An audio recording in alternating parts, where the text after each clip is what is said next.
Holton Sandiford. I'm from Illinois. Growing up as a kid, I was in church every Sunday. My parents took me to church. I knew who God was. I knew who Jesus was.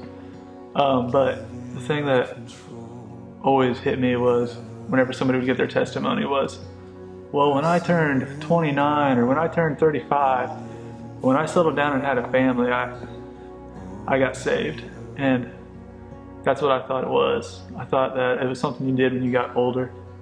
And it was something that while I'm in high school, while I'm in college, I'm still going to have all the fun I want. And then whenever I get older and get kids and stuff, then I'll start being a good guy and set the example and accept Christ into my life and then follow and do what he wants and what the Bible tells me to do. And then it just dawned on me one time, I grew up in high school and went to church every Sunday in high school and went to youth group every Wednesday, and I put on my church face and I let people believe that I was a really good Christian. I was still a good person, but I didn't have God in my heart. I had him all around me, but not in my heart. And then it wasn't until the summer after my senior year that God kind of just came to me and he wrecked me and said, "You're not promised tomorrow. You're not promised to grow old with a family and get kids and then grow up and become an adult. It's time to do it now." And that's really in the July of 2011 is really when God kind of rocked me, and I just realized I needed him at that point. I didn't care if I had kids, I needed him then. And so, numbers wise, I've only been a Christian I only consider myself a true Christian for not even 3 full years yet. And it's kind of crazy because I feel like spiritually mature wise, I'm living it because God's in me every day and he refreshes me newly every day. And since I've become a Christian, it wasn't like I got saved and then everything bad in my life and all the temptations and the sin that I was living in when I was in high school and through my first few months of college were gone. They were still there and it was hard. And it was easy to get back into those things, which made me know that they were wrong. It wasn't until I got a good Christian friend who was there with me and would walk with me and tell me what to do and tell me that when I was doing something wrong, it was wrong, and would hold me accountable for it, that I truly started to understand what it was. When I was in high school, I was a nice kid. I respected my elders still, but once my elders got left, and no one else was around, it was just me and my friends. That's when the true Holton of this world would come out, and we would go to parties where we would sit around and cuss, and we would do it all. We would live life in the high school ages.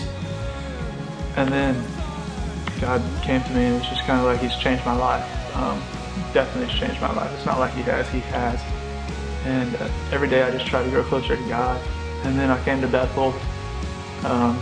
Been a Christian for almost 3 years, like I said. Now I'm studying ministry here at Bethel. I've gone on mission trips, big and little, in my own community. I've done missions work. God just puts his heart in me and allows me to love this stuff. And then God starts using me in ministries on campus this semester, hugely, this semester for sure. Got hooked up with Jesus Movement. There's a few other ministries as well I got hooked up with this semester, but I had a guy at the end of last semester, the very last FCA meeting, he just kind of was like, "Hey, if anybody wants to get part of this Jesus Movement thing, you can come meet with us sometime next semester or something." And I'm like, "You said Jesus, I'm in." And that's where it started, the Jesus Movement. And I got to the Jesus Movement meetings the first time, and it was just about 5 or 6 of us that first meeting. I was just kind of like, okay, they have passion, but we met at the church, and I'm just kind of like, where's this going though?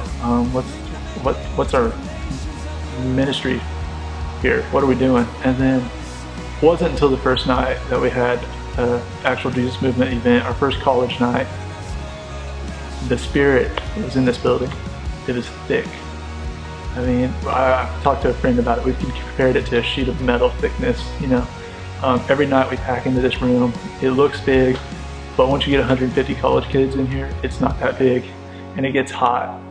But the Spirit's in here, and it revives us, and there's just crazy things happening here through the Jesus movement. So many people love the Jesus movement because our goal is not to put these worldly spins on the Bible.